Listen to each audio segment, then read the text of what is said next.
Coragem, às vezes é isso que nos falta.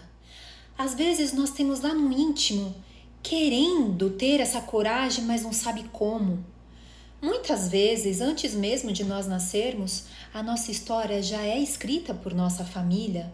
E quando nós nascemos, vão tendo aquelas expectativas de você ser um médico, ou um engenheiro, um advogado, um comerciante para dar sequência no comércio que vem há muitas gerações já da família. E você vai por osmose, você nem raciocina e você quer agradar, porque isso é intrínseco do ser humano. Para você continuar a fazer parte daquele grupo, você vai querer agradar de toda maneira. E por muitas vezes, quantas vezes que nós deixamos de existir, nós deixamos de pensar em nós mesmos para poder agradar aquele grupo familiar. Quantas pessoas, por exemplo, estão no comércio e de repente eles não querem fazer parte dessa família que é comerciante. Quer ser um professor, quer ser um advogado e de repente, eu já ouvi falar isso. Por que você escolheu direito? Ninguém da sua família é advogada, por que você escolheu? Horas, eu não tenho o direito de escolher minha profissão? Só porque os meus ancestrais, eles foram do comércio, eu tenho a obrigatoriedade de também ser do comércio? Por quê? Eu cresci no comércio, eu tenho nas minhas veias o comércio, mas eu também gosto da parte acadêmica. Eu gosto do direito, tanto é que eu tenho pós, tenho mestrado, estou fazendo doutorado. Só que eu também estou indo para uma outra área. E qual o problema? Não existe problema nenhum. O problema, sim, é a sociedade que exige. Principalmente a família. E quando, por exemplo, você escolhe uma determinada carreira para seguir, e aquela carreira não te dá as lauras que você tanto almejou, o retorno financeiro, aí você é chicoteado, você é zombado, falam muito de você, aí depois você pensa, meu Deus, será que eu fiz realmente a opção certa? Será que realmente eu escolhi o caminho certo? Porque eu acabei deixando de fazer parte de um grupo, ou fui desprezado por um certo tempo, fui até mesmo alvo de críticas e eu não avancei na minha vida. Então, será que eu perdi esses anos na minha vida? Será que eu deveria ter seguido aquilo que a minha família falou? Mas o principal é que você seguiu aquilo que está lá dentro de você. De repente, não foi aquele momento, ainda não é o momento de você explodir na carreira, ou de repente Deus ainda está te mantendo por alguma razão. Mas com certeza você teve experiência nisso. A outra coisa é que quando existem muitas famílias que, por exemplo, existem mulheres, as mais novas, que elas ficam propensas a não se casarem para poder cuidar dos pais, quando os pais ficarem mais velhos. Quando é filho único, então ferrou, né? Aí que você não pode mesmo, porque se fizer, tá ferrado. E quantas vezes que quando a mulher, ela dedica a vida inteira para os pais, e depois chega uma certa idade, você pensa, meu Deus, eu dediquei e não consigo mais ser mãe, não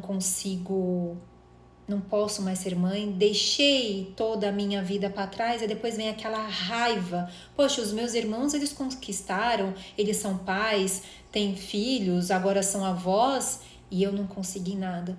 E aí, quando dá aquele estalo, de repente, vou adotar uma criança.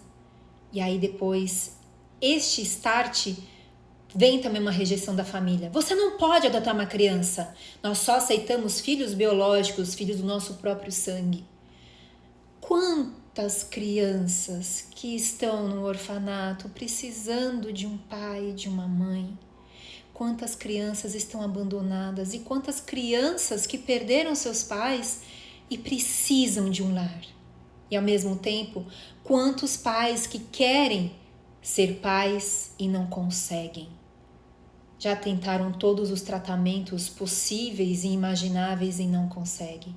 E qual o problema de adotar uma criança? Está fazendo uma grande, boa ação perante a Deus. Nós não somos todos irmãos? Qual a diferença de ser um filho consanguíneo seu ou um filho que você adotou? Perante o Espiritismo não existe a menor diferença. Tanto é que existem muitos livros espíritas que contam em alguns casos, de que os pais sentem que os seus filhos adotivos são mais seus, que têm mais conexão, têm mais intimidade do que os seus próprios filhos de sangue. E quantos casos que nós podemos falar isso com convicção, que você conhece de N pessoas. E não é só porque é um filho que é que você adotou, que não é seu. Pai não é aquele que coloca o filho no mundo. Pai é aquele que educa, que está no dia a dia, que está na saúde, na doença, acompanhando todos o andamento da criança. E não aquele que apenas serviu para doar o sêmen ou o óvulo. Não. Isso não é pai, isso não é mãe. Mãe tem que estar ali no dia a dia. Então, às vezes nos falta coragem de assumirmos aquilo que nós queremos, aquilo que nós somos. E quantas vezes que nós somos contaminados por aquele grupo, porque nós queremos ter o pertencimento. Então, às vezes, para você se sentir você mesma, pertencente a você não se sentir uma fraude, estou me sabotando, assuma quem você é, a sua identidade. O que você quer? Ah, mas se eu tomar tal tipo de atitude, se eu falar o que eu penso, ou se eu se adotar uma criança, ou se eu adotar algum tipo de serviço, eu vou ser afastado da minha família. Às vezes não. Às vezes a família tem aquela resistência no início, de te punir, de querer, nós vamos afastar, nós não queremos mais falar com você. E às vezes a família, quando ela é saudável, entre aspas, né, porque a família saudável não ia tratar a pessoa dessa maneira, ia ser através do diálogo e sim aceitar a opinião diferente e falar, ok, você quer, nós não podemos impor a nossa vontade sobre a sua vida, porque é sua vida. Principalmente os pais, depois vão ficar velhos ou morrer, e depois você vai impor ao seu filho uma vontade de ele não se casar, não ter seus filhos, não ter sua família para cuidar de você. Que ato mais egoístico é esse? Então vamos respeitar a vontade alheia, não podemos impor aquilo que nós queremos para o outro, vamos respeitar os outros. Então às vezes a família, quando ela vê que realmente está decidida, vai adotar, vai fazer alguma coisa, ela depois, quando ver a criança, ela vai de repente até mesmo tratar melhor do que seu próprio outro neto consanguíneo. Quantos casos existem assim? Mas também existem casos de que o corte forever, o corte total é para sempre e realmente não tem como retroceder. Mas o que você prefere na sua vida? Ser uma farsa, não se assumindo aquilo que você realmente é, você se doando, não podendo expressar aquilo que você pensa, o que você quer, para umas pessoas que não vão te dar valor em troca, ou por causa de uma perda de pertencimento, isso não vale a pena. Você vai passar a sua vida em vão. Quando desencarnar, você vai pensar, o que eu fiz da minha vida? Eu desperdicei uma existência que é valiosíssima para poder agradar fulano, cicrano, beltrano, e mesmo assim não foi suficiente, ou realmente eles me reconheceram, mas eu não me agradei, eu não agradei a Deus, porque Deus te colocou nesse mundo por um propósito e você está dando as costas para Deus, está dando as costas para você. Então eu sei que a coragem às vezes, e muitas das vezes dói, você não tem, mas tem que ter coragem. E se você, muitas vezes as pessoas têm coragem quando tá na igreja, quando tá clamando, eu tenho coragem, não sei o quê, mas no dia a dia não tem. E tem medo de ser aquilo que você é.